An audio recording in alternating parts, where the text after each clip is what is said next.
دوستو قبر اتنی خطرناک جگہ ہے، میرے نبی نے فرمایا لوگوں اگر مجھے یہ خوف نہ ہو کہ تم اپنے مردے دفنانا چھوڑ دو گے، میں تمہیں بتاتا کہ قبروں میں ہوتا کیا ہے۔ میرے نبی نے فرمایا ایک بار صحابہ کی ایک جماعت کو دیکھا، آپس میں گپ لگا رہے تھے، مذاق کر رہے تھے، ہنس رہے تھے۔ میرے نبی نے فرمایا اے میرے صحابہ، اللہ کی قسم جو میں دیکھتا ہوں اگر تم دیکھ لو، جو میں سنتا ہوں اگر تم سن لو، ہنسنا چھوڑ دو گے تمہارے آنسو بند نہ ہوں گے۔ اللہ میرے نبی صلی اللہ علیہ وسلم نے ایک بار دو قبروں کے درمیان سے گزر کیا تو حضور نے ٹھہر گئے۔ ایک صحابی کو حکم دیا ایک ٹہنی لے کر آؤ، لے کے آئے حاجی ٹہنی، دونوں کاٹ کے دونوں پر آدھی آدھی رکھ دی۔ صحابہ نے عرض کیا رسول اللہ یہ کیوں کیا؟ فرمایا ان دونوں قبر والوں پر عذاب ہو رہا ہے۔ کیا ہو رہا ہے؟ عرض کیا رسول اللہ وہ کس وجہ سے؟ فرمایا ان کوئی بڑے گناہ نہیں تھے، ان میں سے ایک پیشاب کی چھینٹوں سے نہیں بچتا تھا۔ آج کل تو نوجوانوں کی پینٹیں بڑی ٹائٹ ہو گئی ہیں، بیٹھ سکتے ہی نہیں۔ اچانک پکڑ لو کسی نوجوان کو نماز پڑھنے چل کہتا جی کپڑے نہیں ٹھیک نہیں ہیں، پہلے کپڑے عورتوں کے خراب ہوتے تھے اب مردوں کے ہونے شروع ہوئے۔ یاد رکھو جتنی دیر ناپاک رہو گے رحمت کے فرشتے قریب نہیں رہیں گے، جتنی دیر بندہ ناپاک رہتا ہے روزی سے برکت ختم ہو جاتی ہے۔ ارے بندے زندگی سے برکت ختم ہو جاتی ہے۔ اگر تم یہ سمجھتے ہو کہ دنیا کا مال اکٹھا کرنا مالداری ہے، نہیں مالداری نام ہے دل کے اطمینان کا۔ اگر بندے کے پاس ایک ٹائم کی روٹی کھانے کو نہ ہو، رب دل کا اطمینان عطا کر دے تو وہ بندہ مالدار ہے۔ ساری دنیا کی دولت اکٹھی کر دی جائے اور بندے کا دل نہ بھرے تو سمجھو وہ بندہ مالدار نہیں۔ میرے نبی کے نوجوانوں اور میں بزرگوں سے گزارش کروں گا تم نے اپنی زندگی جی لی جیسی جینی تھی، دوسروں کے لیے اپنی قدر کالی نہ کرنا۔ ارے اگر تمہاری کسی کے ساتھ زمین کا جوڑ ہے، بننے پہ سے بیٹھ کے گھاس کاٹنا ہے تو لیٹ کے نہ کاٹنا، اس لیے کہ میرے نبی نے فرمایا جس کسی مسلمان نے دوسرے مسلمان کی ایک بالی زمین سن کے طور پر لے لی، قیامت میں میدان محشر میں رب اس زمین کو پیش کر دے گا، اس کو حکم دے گا تو اس زمین کو کھود۔ وہ زمین کو کھودنا شروع کرے گا، 7 طبق تک کھود کے سوراخ کروائے گا رب اس سے، پھر حکم ہوگا اٹھا کے اس کو اس کے گلے میں ڈال دو۔ زمین کو گلے میں ڈال کے کھینچ کے اسے جہنم کی گہرائیوں میں گرا دیا جائے گا۔ ایک بار میرے نبی صحابہ کرام کے درمیان بیٹھے ہیں، اللہ اکبر ایک آواز آئی، صحابہ گھبرا گئے۔ نبی نے فرمایا تم نے آواز سنی ہے؟ عرض کی یا رسول اللہ ہم نے سنی ہے۔ میرے نبی نے فرمایا آج سے 70,000 سال پہلے جہنم کے کنارے سے ایک پتھر کو جہنم میں گرایا تھا، آج وہ اس کی تہہ میں پہنچا ہے، یہ اسی کی آواز ہے۔ جہنم کتنی گہری ہے۔ اچھا اب آج کل سائنس کا دور ہے، ابھی باہر نکل کے نیٹ پہ سرچ کریں گے، کہیں گے مولوی صاحب آپ کا ویٹ کی ہائٹ کتنی ہے؟ میں کہوں 5 فٹ 7 انچ۔ کہیں گے مولوی صاحب تہ تو سرا تک کھودی ہوئی زمین آپ کے گلے میں کیسے آ جائے گی؟ سوال بنتا ہے نا؟ میرے نبی نے اس سوال کا جواب بھی دے دیا۔ میرے نبی نے فرمایا ایک جہنمی کے منہ کی ایک داد بہت پہاڑ کے برابر ہوگی۔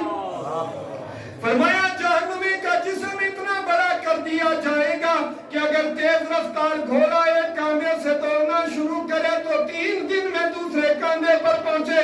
لوگوں آخرت کا عذاب بڑا خطرناک ہے، یہ مت کہنا مرنے کے بعد دیکھ لیں گے۔ اللہ کی قسم اگر مرنے کے بعد دیکھنا ہے تو اس قبر والے کے سرانے جا کے بیٹھ جانا جو اپنی قبر میں پڑا تو ہے مگر جسم پر چڑھنے والے بچھو کو ہٹا نہیں سکتا، آنے والی چونٹی کو ہٹا نہیں سکتا، اس میں یہ سکت نہیں ہے کہ وہ کسی جانور کو روک سکے اپنی طرف آنے والا، وہ دیکھ تو رہا ہے مگر یہ طاقت نہیں ہے۔ اللہ تعالیٰ ہی کے فضل سے جو بچتا ہے وہ بچے گا۔ میرے نبی نے فرمایا لا یخلع القبر عن حالین روضۃ من ریاض الجنہ او حفرۃ من حفرات النار۔ لوگوں قبر 2 حالوں سے خالی نہیں، یا تو جنت کے باغوں میں سے ایک باغ ہوگا یا جہنم کے گڑھوں میں سے گڑھا۔ میرے دوستوں میرے نبی نے فرمایا جب کسی انسان کی موت کا وقت آتا ہے تو فرشتہ سب سے پہلے محلے کی مسجد کے پاس آتا ہے اور آ کر کہتا ہے مسجد تو بتا اس نمازی کا تیرے ساتھ کیا سلوک تھا؟ تو وہ مسجد کہتی ہے یہ وہ شخص تھا جو صبح و شام مجھ میں سجدے کرتا تھا، جس سے میں آباد تھی، جس کی تسبیحوں سے میں گونجتی تھی، جس کے سجدوں سے میں لذت پاتی تھی۔ ہائے اس کی موت کا وقت آ گیا، اے ملک الموت تو اس کے ساتھ آسانی کرنا، اس پر زبردستی نہ کرنا، اس کو کوئی تکلیف نہ پہنچانا، میں رب کی بارگاہ میں اس کے لیے سفارش کرتے ہو۔ فرمایا جو شخص مسجد کا آباد کرنے والا نہیں ہوتا تو مسجد کہتی ہے اے اسرائیل اس نے مجھے برباد کیا تو اس کو برباد کر دے، اس نے مجھے ویران کیا تو آج اسے ویران کر دے، اس نے مجھے خالی رکھا اپنے سجدوں سے، آج تو اسے رب کی رحمت سے دور کر دے، اس کی موت کو دوسروں کے لیے عبرت بنا دے۔ سینوں میں جھانک کے دیکھیں، میرے نبی نے فرمایا لا صلاۃ لجار المسجد الا فی المسجد، مسجد کے پڑوسی کی نماز مسجد کے سوا کہیں نہیں ہوتی۔ اور یہ بھی میرے نبی کا فرمان ہے، سرکار نے ارشاد فرمایا جس نے محلے کی مسجد میں نماز پڑھی رب ذوالجلال اسے ایک نماز پر 25 نمازوں کا ثواب عطا فرمائے گا۔ جس نے علاقے کی جامع مسجد میں نماز پڑھی رب ذوالجلال اسے 500 نمازوں کا ثواب عطا فرمائے گا۔ جس نے بیت المقدس میں نماز پڑھی ایک نماز پر رب 25,000 کا ثواب عطا فرمائے گا۔ جس نے مسجد نبوی میں نماز پڑھی رب ذوالجلال ایک نماز پر 50,000 کا ثواب عطا فرمائے گا۔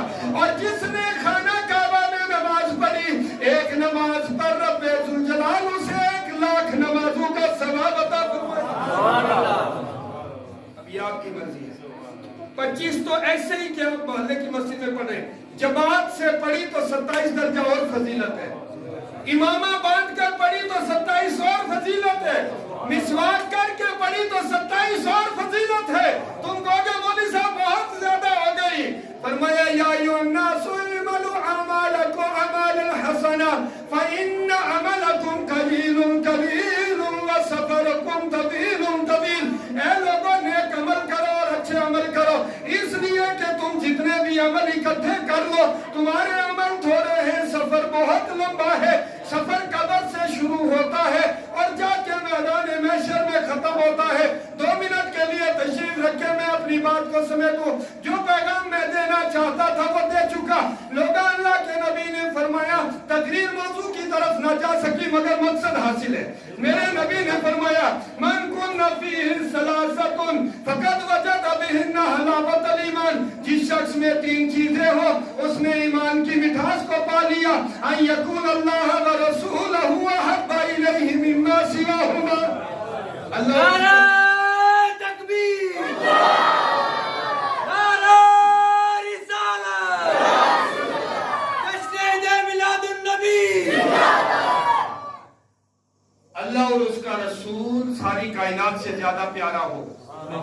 یہ زبانی کلامی نہیں، عملی زندگی میں وعدہ کر کے اٹھو کہ مرنے تک انشاءاللہ اب ڈھول نہیں بجائیں گے۔ چاہے کوئی یہ کہے کہ مرتا ہوا بیٹا بچ جائے گا ڈھول بجا، تو بیٹا قربان کر دیں گے انشاءاللہ ڈھول نہیں بجائیں گے۔ پکی بات ہے نا، کیونکہ یہ میرے رسول کی شریعت کے خلاف ہے۔ انشاءاللہ تعالی پورا دن لگ رہا ہے، برا لگے بھی تو میں نے کون سے آپ کے ساتھ بھاگیداری کرنا، اتنا ہی ہو سکتا ہے، دوبارہ نہیں بلانا بھائی، میں ویسے بھی پروگرام کا شوقین نہیں ہوں۔ کہنے کا مطلب یہ ہے حضور نے فرمایا جو عالم کلمہ حق نہ کہے قیامت کے دن یولج لجام النار، اس کے منہ میں آگ کی لگام ڈالی جائے گی۔ فرمایا الساکت عن الحق آخرت سے شیطان، حق بات سے چپ رہنے والا گنگا شیطان ہوتا ہے۔ آپ کے سامنے غلط ہوتا ہے، اب کہتے ہو چھوڑو جی اپنی اپنی قبر جانا ہے، نہیں۔ خیرکم، فرمایا کنتم خیر امت اخرجت للناس تأمرون بالمعروف وتنہون عن المنکر، تم بہترین امت ہو جنہیں اللہ نے پسند کر لیا، چن لیا ساری امتوں میں اس بات کے لیے کہ تم بھلائی کا حکم دو، برائی سے روکو، بھلائی کا حکم دو۔ اور فرمایا تعاونوا علی البر والتقوی، نیکی اور بھلائی پر ایک دوسرے کی مدد کرو، ولا تعاونوا علی الاثم والعدوان۔ کوئی امام صاحب تقریر تھوڑی سخت کر دے کہ مولوی کی بدمزی،